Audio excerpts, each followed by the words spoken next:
આગામી 8 જાન્યુઆરીના રોજ મહુવા શહેરમાં શ્રી સ્વામિનારાયણ મુખ્ય મંદિરનો મૂર્તિ પ્રતિષ્ઠા મહોત્સવનું ભવ્ય આયોજન થનાર છે। ત્યારે તે અનુસંધાને એક પ્રેસ કોન્ફરન્સનું આયોજન કરવામાં આવ્યું હતું, જેમાં સંતો મહંતોએ તમામ માહિતીઓ આપી હતી। આગામી દિવસોમાં શ્રી નૂતન સ્વામિનારાયણ મંદિરનો મૂર્તિ પ્રતિષ્ઠા મહોત્સવ યોજાનાર છે। ત્યારે તે અનુસંધાને એક પ્રેસ કોન્ફરન્સનું આયોજન કરવામાં આવ્યું હતું। આગામી 8 જાન્યુઆરીથી 16 જાન્યુઆરી સુધી શ્રી નૂતન સ્વામિનારાયણ મંદિરનો ભવ્ય અને દિવ્ય મૂર્તિ પ્રતિષ્ઠા મહોત્સવ યોજાનાર છે, જેમાં લાખો હરિભક્તો તો રાજકીય આગેવાનો પણ પધારનાર છે, જેમાં સંતોનું સાનિધ્ય પણ રહેશે।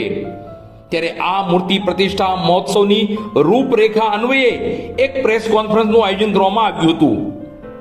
આ પ્રેસ કોન્ફરન્સમાં સંતો મહંતો તો ઇલેક્ટ્રિક મીડિયા અને પ્રિન્ટ મીડિયાના તમામ પત્રકારો ઉપસ્થિત રહ્યા હતા।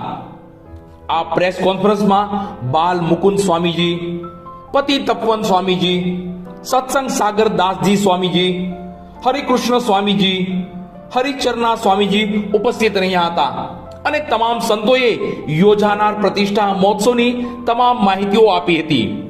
અને કેટલા હરિભક્તો પધારશે, કેટલા રાજકીય આગેવાનો પધારશે અને તેને લઈ કેવી વ્યવસ્થા ઊભી કરવામાં આવી છે તેવી તમામ માહિતીઓ આપવામાં આવી હતી।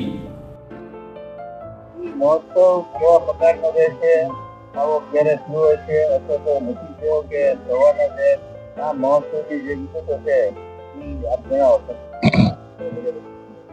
બધા મિત્રોને જય સ્વામિનારાયણ। ભલા ભક્તો, સૌરાષ્ટ્રની મહાન ભૂમિ અને કાશ્મીર કહી શકાય એવા મહુવાને આંગણે અતિ અદ્ભુત હિન્દુ સંસ્કૃતિના સંસ્કાર રૂપ શ્રી સ્વામિનારાયણ મંદિર નિર્માણ થયું છે અને જેના પ્રતિષ્ઠા મહોત્સવના ઉપક્રમે આ ભવ્ય અને દિવ્ય મહોત્સવ ઉજવાઈ રહ્યો છે।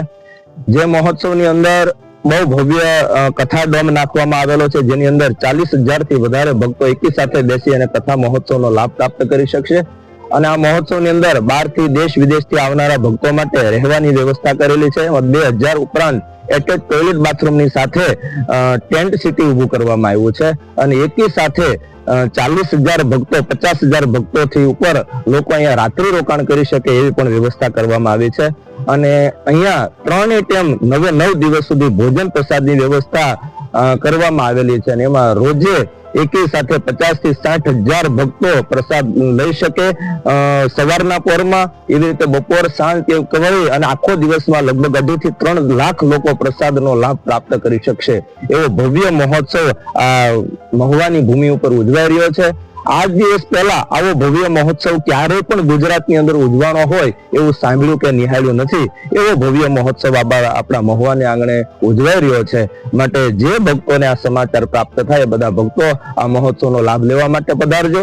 આ મહોત્સવની અંદર 251 કુંડી મહાયજ્ઞનું આયોજન પણ કરવામાં આવેલું છે। એવં પ્રદર્શન વિભાગ, એવં સર્વરોગ નિદાન કેમ્પ, બ્લડ ડોનેશન કેમ્પ, વ્યસન મુક્તિ કેમ્પ આદિ અનેક સામાજિક પ્રવૃત્તિ પણ આ મહોત્સવના માધ્યમ દ્વારા કરવામાં આવશે। અહીંયા જે મંદિર નિર્માણ થયું છે એમાં પણ શૈક્ષણિક પ્રવૃત્તિ, સામાજિક પ્રવૃત્તિ સાથે સાથે ભોજન પ્રસાદની વ્યવસ્થા, આવનારા યાત્રિકો માટે રહેવાની સુવિધાઓ આ બધું જ ફ્રી ઓફ ચાર્જ ની અંદર આપવામાં આવશે એ તમામ ભક્તોને જાણ માટે અસ્તુ। જય સ્વામિનારાયણ। ઘર સભાના પ્રેરક પૂજ્યપાદ અમારા ગુરુવર્ય શ્રી સદગુરુ સ્વામી નિત્ય સ્વરૂપદાસજી સરદાર એમના માધ્યમથી આ મહોત્સવ અને મંદિર નિર્માણ થયું છે અને વક્તા પદે પણ એ જ બિરાજી અને કથા વાર્તાનો લાભ આપશે। અસ્તુ। જય સ્વામિનારાયણ।